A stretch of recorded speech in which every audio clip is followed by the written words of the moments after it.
I'm still missing. Who's missing? Just saying. Okay. Should we wait? No. Okay. There was a definite answer. So, I'm gonna talk. The general theme is living with health and illness, and I'm gonna talk specifically about the case of dementia. So, this very brief introduction will connect to some of the emergent themes yesterday afternoon about subgroups of elderly, in particular people with cognitive deficit or problems, and also connect very nicely to Pirjo's presentation previously today, because this is mainly about various kinds of qualitative methods, not only but mainly. So.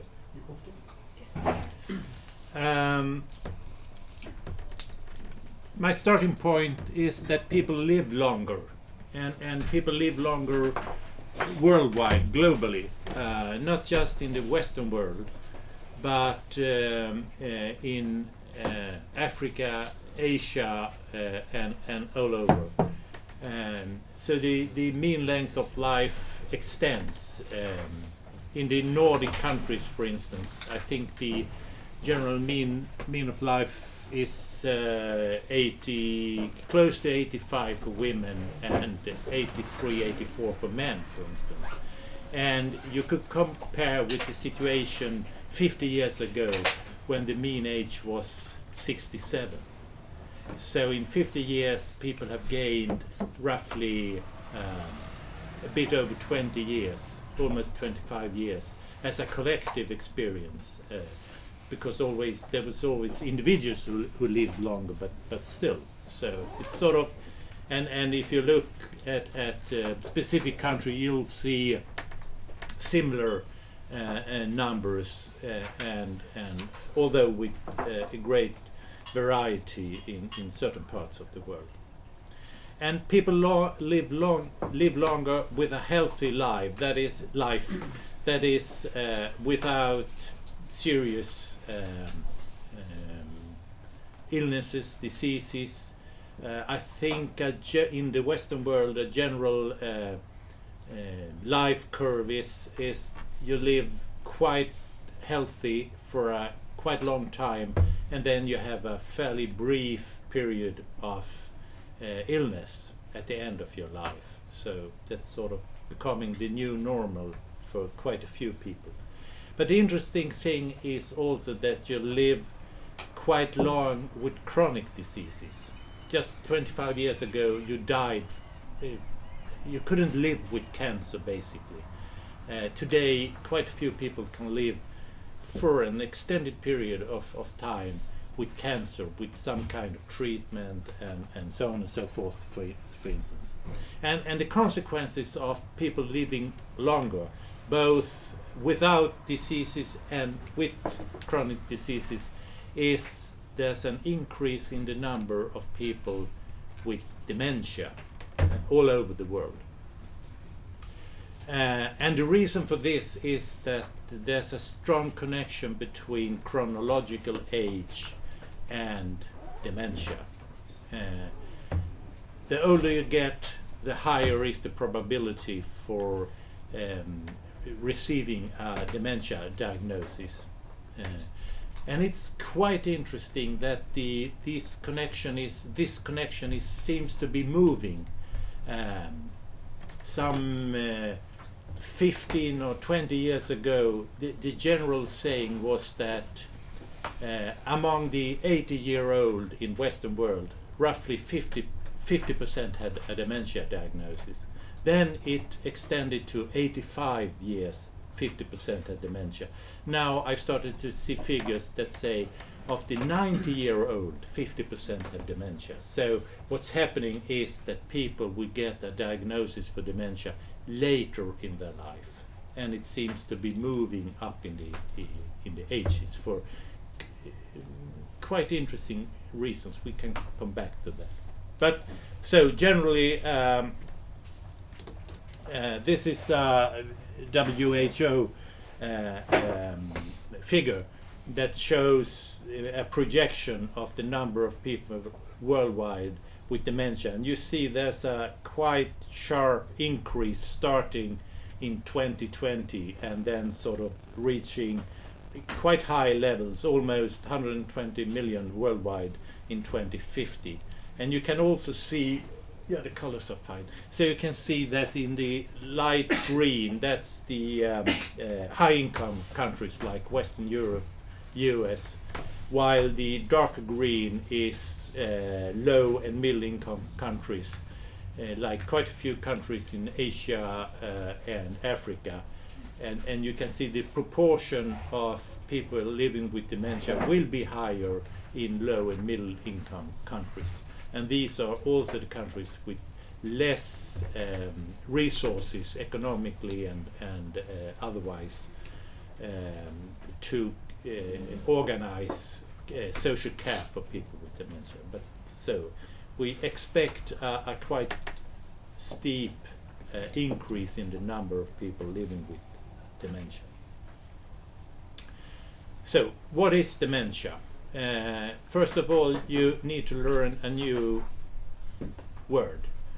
Dementia is the old word, and there's a change going on. There's an American, the American Psychiatric Association published something that's called Diagnostic Statistical Manual, and in its 5th edition a couple of years ago, it introduced a new name for dementia, major neurocognitive disorder, and that's sort of a way to get sort of let go of some of the preconceptions that are associated with the name dementia. So, and dementia or major neurocognitive disorder is not a disease. That's quite important to remember. It's just an umbrella term for cognitive symptoms of a certain kind.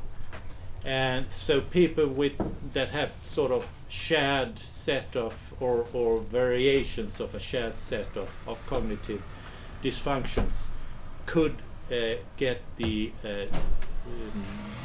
general diagnosis dementia. But these symptoms are considered to be caused by various underlying diseases, and one well-known example is Alzheimer's disease. So, but there are also other kinds of diseases that can cause dementia: HIV, certain viruses, and so on and so forth, Parkinson and Huntington's, and so on and so forth. So dementia is not a disease; it's a group of symptoms, and hence also a group of diseases. As the number of people living with dementia worldwide increase, there's a number of societal challenges as an increase of this number of persons living with dementia. There is, of course, an increase in the demand for medical and social care of various kinds. But there's also quite a lot of challenge around social participation and having a meaningful life for people with dementia. And what's the reason for that? Although dementia, when you get your diagnosis, the number of years you can live with the disease can vary quite substantially. I think there's a general rule saying you can live with dementia between 6 and 12 years, and some people live even longer than 12 years with a dementia diagnosis, and some people, we have to remember, live a shorter time, especially if you're a bit younger and you have early onset dementia. That is when you get dementia before you're 65. Some people get the diagnosis of dementia when they are in their 40s, and even younger than that. And then the sort of disease trajectory is quite brief. But generally you can live for quite some time with dementia.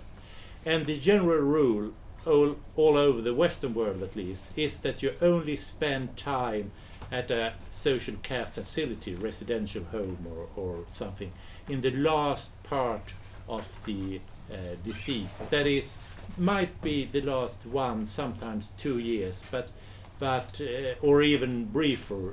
In where I live in Stockholm, here in Sweden, people with dementia, it's so difficult to get into a care home, so the mean of the time they live at a care home is, I think, 3 months.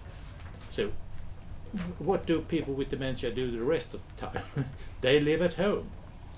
So we have to remember, people with dementia to a very high degree live in their own home with some social support or if that exists. But the main part of the time you live with a diagnosis, you live at home. Just want to clarify, when you said 3 months, you meant 3 months and until end of life? So from the time you get into the care home until you die. That's long. So they come there to die? Exactly. It's a kind of palliative care, although it's not recognized as palliative care, which is also a problem, but that's another issue. But so the reason why social participation and a meaningful life is important for people with dementia is because people live at home. People are still part of their communities, of their families, of their friendship networks, and so on and so forth. So that's why social participation and meaningful life is an issue that is becoming much more important. The last roughly 25 years or so have seen the emergence of a new interdisciplinary research concerned with dementia. In UK, it's quite often referred to as dementia studies. And this new field has a focus on people living with dementia. And it's a quite interesting field in the sense that when it started in the late 1990s, it started from scratch. There was very little research around people with dementia. There was a general prohibition for interviewing or talking to people with dementia up until the 1990s, which meant that researchers never interviewed people with dementia until sort of late 1990s. It's quite interesting. You can find articles written by social scientists in the 1990s stating that we started to interview people with dementia and it worked. We are so surprised. So and they got it published. So it was a turn when researchers started, and clinicians as well, started to interview and talk not just to but with people with dementia, and started to sharing the experiences of people with dementia, what people with dementia thought about themselves, thought about the symptoms, the way of life, and so on and so forth. And so if you go back 25 years in time, you'll find quite a few articles just describing the experience of people with dementia, because no one had done that before. They had interviewed relatives, they had interviewed clinicians who had made clinical interviews with people with diagnostic interviews with people with dementia, but very few had actually talked to people with dementia directly. So there was an interest in how people with cognitive challenges coped with everyday life, with having problems recalling things, remembering things, knowing and identifying who people were, and so on and so forth, finding words to a certain degree. And also a lot of research into the meaning-making process. How do people with dementia make meaning of their life in general, but also their disease and all the symptoms that is part of the disease.